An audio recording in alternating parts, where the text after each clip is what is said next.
안녕하세요. 원피스 도서관 원도입니다. 해외 커뮤니티는 현재 원피스 1154화에 등장할 내용에 대한 토론이 상당히 뜨거운데요. 아직도 샹크스의 신의 기사단 표식에 대해 상당히 논란이 많습니다. 최근 원피스 챕터들에서 밝혀진 내용들을 보면 샹크스라는 캐릭터가 우리가 생각했던 것보다 훨씬 복잡한 존재라는 걸 알 수 있습니다. 특히 이번에 공개된 그의 팔에 있는 문신과 과거 이야기를 통해 많은 미스터리가 풀리고 있다는 건데요. 먼저 많은 팬들이 궁금해하는 질문이 있습니다. 샹크스가 정말 신의 기사단 출신이라면 왜 바다 해왕류에게 팔을 잃었을 때 재생되지 않았을까요?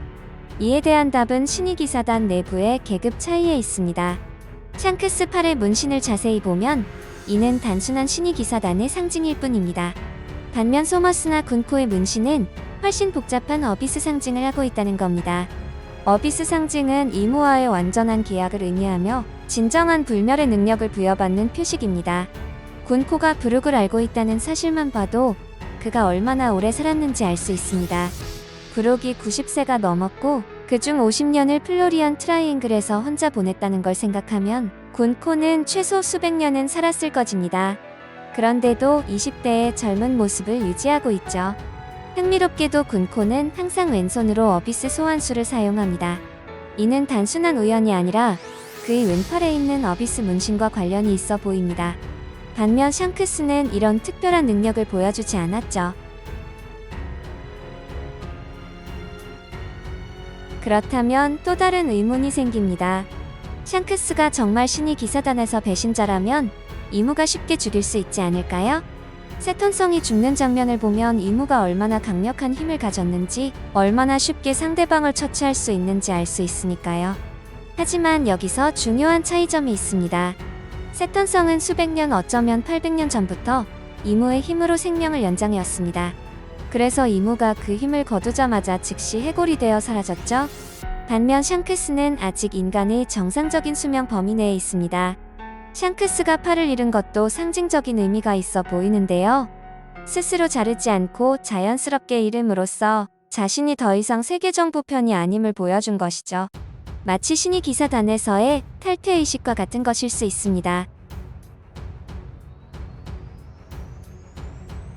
우리는 이런 의문을 가질 수 있습니다. 고무고무 열매가 그렇게 중요했다면 왜 정부는 직접 가져가지 않고 배로 운반했을까요? 그것은 아마도 어비스 소환술의 제약 때문일 것입니다. 어비스로 순간이동하려면 목적지에 소환자가 있어야 합니다. 에그헤드에는 어비스 상징이 없었기 때문에 세턴성이 직접 배로 이동해야 했죠. 반면 엘바프에는 이미 어비스 상징이 있어서 소머스와 군코가 직접 나타날 수 있었습니다. 14년 전 엘바프에서 하랄드 왕이 죽는 사건이 발생했습니다. 이때 로키는 아버지를 죽이고 금지된 열매를 훔쳤다는 누명을 썼죠. 하지만 실제로는 하랄드가 이모에게 빙의당해 100명 이상의 부하들을 죽이는 광란 상태에 빠졌고 진짜 범인은 따로 있었을 가능성이 높다는 것이죠. 13년 전 후즈우가 니카 열매를 마리조아로 운반하던 중 샹크스가 이를 탈취했습니다. 이때 샹크스는 이미 가반을 통해 이 열매의 진정한 정체를 알고 있었을 것입니다. 가반은 라프텔에 도달한 인물로 세계의 진실을 아는 몇 안 되는 사람 중 하나니까요. 그리고 12년 전 샹크스는 루피와 만났습니다. 1년 동안 후시아 마을에 머물면서 기다린 것도 우연이 아닙니다. 이스트블루는 로저의 고향이자 그의 아들 에이스가 있는 곳이었죠.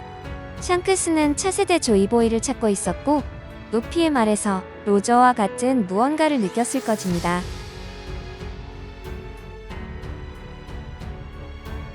결국 샹크스의 진정한 목적은 세계의 균형을 유지하는 것이었습니다.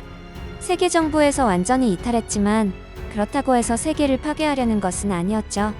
대신 차세대 조이보이인 루피를 보호하고 육성하면서 진정한 변화의 시대를 기다렸고, 그리고 드디어 루피가 니카로 각성하자 이제 원피스를 찾을 때라고 선언했습니다. 이는 샹크스가 지금까지 기다려온 순간이었을 것입니다. 이 모든 것을 종합해보면 우연의 일치라고 하기에는 너무나 완벽하게 연결되어 있습니다. 오다는 처음부터 이런 복잡한 설정을 염두에 두고 스토리를 구성했을 것입니다. 샹크스는 단순한 해적이 아니라 세계의 균형을 지키는 역할을 하다가 진정한 변화의 시대를 맞이해 본격적인 행동에 나선 것으로 보입니다.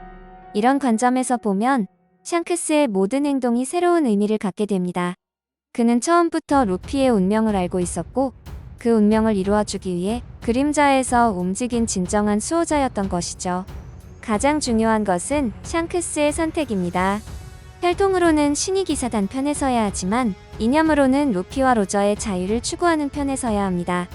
이 갈등은 단순한 개인의 고민을 넘어서 세계 전체의 운명을 좌우할 것입니다.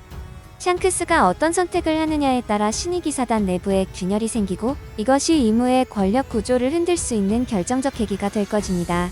루피와 로저는 자유에 대한 꿈을 가지고 있으며 그 꿈에 방해가 되는 인물이 바로 임이라는 점에서 샹크스는 루피와 이무 사이의 다리 역할을 할 것입니다.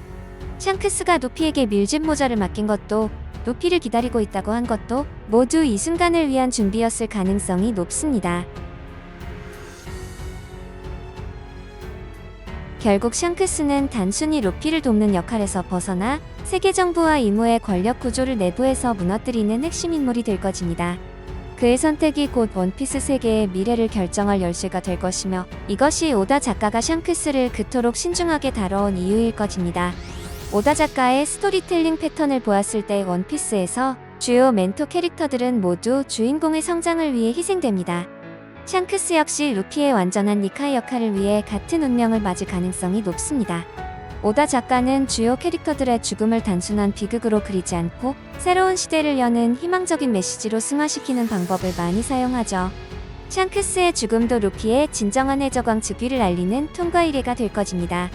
샹크스가 자신의 혈족인 갈링성이나 쌍둥이 형제 샴룩과 대결하게 될 때 그는 루피와 동료들을 구하기 위해 자신의 목숨을 내놓을 가능성이 굉장히 높다는 것이고 특히 신이 기사단의 불사 재생 능력을 고려하면 샹크스의 희생만이 이들을 막을 수 있는 유일한 방법일 수 있다는 것입니다. 샹크스의 폐왕색 패기는 그들의 재생 능력을 충분히 공략할 수 있을 것이기 때문이죠. 이러한 근거들을 종합해보면 샹크스의 희생적 죽음은 단순한 예측이 아니라 그의 캐릭터 설정과 스토리 전개의 필연적 결과로 보입니다. 그의 죽음은 슬프지만 동시에 루피의 완전한 성장과 새로운 시대의 시작을 알리는 상징적 의미를 가질 것입니다.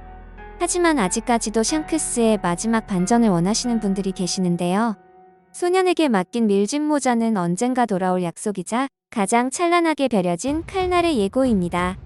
희생의 서사가 없다면 이 약속은 결국 서로의 신념을 겨루는 숙명적 대결로 꼽히게 될 것입니다.